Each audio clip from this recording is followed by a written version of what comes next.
বন্ধুরা, আপনি কি এটা বলতে পারেন পৃথিবীর সবচেয়ে শক্তিশালী অস্ত্র কোনটি? আচ্ছা, আপনি কি এটা জানেন প্লেনের ইঞ্জিনে কেন মৃত পাখি ছুঁড়ে ফেলা হয়?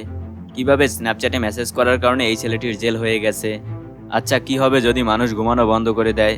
রহস্যের সমাহারের এবারের ভিডিওতে এরকমেরই কিছু তথ্য পেতে যাচ্ছেন, তাই পুরো ভিডিওটি দেখতে থাকুন। নাম্বার 1, আপনি কি কখনো ভেবে দেখেছেন যে জলদস্যুরা এক চোখ বেঁধে রাখে কেন? অনেকে এটা মনে করে যে যুদ্ধ করতে গিয়ে তার একটি চোখ নষ্ট হয়ে গেছে, এই জন্য চোখ বেঁধে রাখে। আসলে এটা নিয়ে কিছু ইতিহাসবিদদের বিভিন্ন মতামত রয়েছে। তাদের মতে জলদস্যুরা সবসময় জাহাজের উপরে এবং নিচে অবস্থান করে। এছাড়া জলদস্যুরা সবসময় জাহাজের উপরে অর্থাৎ সূর্যের আলোতে অবস্থান করে। কিন্তু যখন একজন জলদস্যু জাহাজের নিচে যায়, তখন তার চোখ অন্ধকারের সাথে মানিয়ে নিতে 25 মিনিট সময় লাগে। আর এই তথ্যটি হলো, তিনি এই কারণে তার এক চোখ কাপড় দিয়ে বেঁধে রাখে, যাতে তার এক চোখ অন্ধকারের সাথে অ্যাডজাস্ট হয়। নাম্বার 2, এই কথাটি শোনার পর আপনার স্ন্যাপচ্যাট চালাতেও ভয় করবে। এই ছেলেটি বিমানে ওঠার ঠিক আগে ছেলেটি তার বন্ধুকে স্ন্যাপচ্যাটে মেসেজ করেছিল যে আমি তালেবানের সদস্য এবং আমি এই বিমানটি উড়িয়ে দিতে যাচ্ছি। আসলে এটি মজাই ছিল, কিন্তু তিনি যখন এই বার্তাটি পাঠান, তখন তিনি বিমানবন্দরে ওয়াইফাই এর সাথে কানেক্টেড ছিল। তার এই বার্তাটি যুক্তরাষ্ট্রের গোয়েন্দা সংস্থা এমআই এটি পড়ে ফেলে। এরপর এমা গ্যাডউইক বিমানবন্দরে বিষয়টি জানানো হয় এবং স্প্যানিশ কর্তৃপক্ষকেও সতর্ক করা হয়।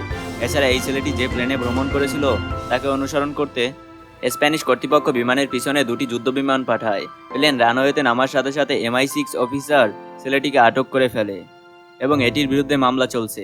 এমনকি ছেলেটিকে 20 লাখ টাকা জরিমানা দিতে হতে পারে। আপনার একটা জিনিস জেনে রাখা উচিত যে আপনি যদি ভুল করেও প্লেনে বোম শব্দটি ব্যবহার করেন, তাহলে বুঝতে হবে আপনি গ্রেপ্তার হতে চলেছেন। নাম্বার 3, মৃত পাখি ইচ্ছাকৃতভাবে বিমানের ইঞ্জিনে ছুঁড়ে ফেলা হয়, কিন্তু এমন করার কারণ কি? প্রকৃতপক্ষে এর কারণ হলো খোলা আকাশে উড়তে থাকা নিরীহ প্রাণী প্রায়ই অজান্তে প্লেনের ইঞ্জিনে ঢুকে যায় এবং টুকরো টুকরো হয়ে যায়। এছাড়া প্রতি বছর মার্কিন যুক্তরাষ্ট্রে 10,000-এরও বেশি পাখি ইঞ্জিনের সাথে ধাক্কা খায়। এই পাখিগুলো বিমান ও বিমানে বসে থাকা যাত্রীদের জন্য বড়ই ঝুঁকিপূর্ণ। আর এই ঝুঁকি দূর করতে বার্ড স্ট্রাইক টেস্ট করা হয়, যেখানে একটি আস্ত মৃত মুরগিকে খুব জোরে ইঞ্জিনে নিক্ষেপ করা হয়। নাম্বার 4, বন্ধুরা, আপনি কি এটি বলতে পারেন বিশ্বের সবচেয়ে বিপজ্জনক অস্ত্র কোনটি? এখন আপনি এটি মনে করছেন যে AK-40 রাইফেল বা মেশিন গান, কিন্তু তা নয়।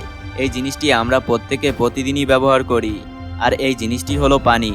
হ্যাঁ, আসলে যখন কোনো জিনিসের মসৃণ ফিনিশিংয়ের প্রয়োজন হয়, তখন এই ওয়াটার জেট কাটিং ব্যবহার করা হয়, যার সরু ছিদ্র দ্বারা 4000 কিলোমিটার বেগে পানি ছেড়ে থাকে। এরপর 90,000 PSI চাপে পানি বের হয়। এই চাপ এতটাই মারাত্মক যে মাত্র 1000 চাপেই মানুষের হাত শরীর থেকে আলাদা হয়ে যায়। তাহলে 90,000 PSI চাপের কথা ভুলে যান। আর যখন এর পানিতে গার্নেট মেশানো হয়, তখন এর রাস্তা যা আসুক না কেন তা খুব সহজে কেটে যায়। সেটা টাইটানিয়াম হোক বা বিশ্বের সবচেয়ে মজবুত ইস্পাত হোক, যা খুব সহজে এটি আলাদা করে ফেলে। নাম্বার 5, বন্ধুরা, মানুষ যদি ঘুমানো বন্ধ করে দেয় তবে কি হবে? সহজ উত্তর হলো মৃত্যু। কিন্তু কিভাবে? 1963 সালে রেন্ডি গার্ডনার যখন 17 বছরের ছিল, তখন তিনি একটানা 11 দিন জেগে থেকে বিশ্ব রেকর্ড করেছিল। যখন তিনি ঘুমানো বন্ধ করেছিল, তখন 72 ঘন্টা অর্থাৎ 3 দিন পর তার মাথার খুলি ঘুরতে শুরু করে আর ছোট ছোট কথায় মন খারাপ করতে শুরু করে, এবং 5 দিন পর তার হ্যালোসিনেশন হতে শুরু করে এবং তিনি জিনিসগুলো উল্টো দেখতে শুরু করে। তারপর তার গবেষকরা তার যত্ন নিতে থাকে এবং তাকে 100 থেকে 7 বিয়োগ করতে বলে। এরকমের 5 বার করার পর 65তে এসে আটকে যায় রেন্ডি। তার গবেষকরা এটা জিজ্ঞাসা করে কি হয়েছে, তখন তিনি এটা বলে যে তার কিছুই মনে নেই। এরপর তিনি একটানা 14 থেকে 15 দিন ঘুমিয়েছিল। যদি রেন্ডি ঠিক সময় না ঘুমাতো, তাহলে ঘুম তাকে একেবারের জন্য ঘুম পাড়িয়ে দিত। আজকের ভিডিওটি এই পর্যন্তই। ভিডিওটি কেমন হয়েছে তা কমেন্টে জানান। ভিডিওটি ভালো লাগলে লাইক করুন, আর এরকমেরই ভিডিও পেতে রহস্যের সমাহার চ্যানেলটি সাবস্ক্রাইব করুন এবং পাশে থাকা বেল আইকনে প্রেস করুন।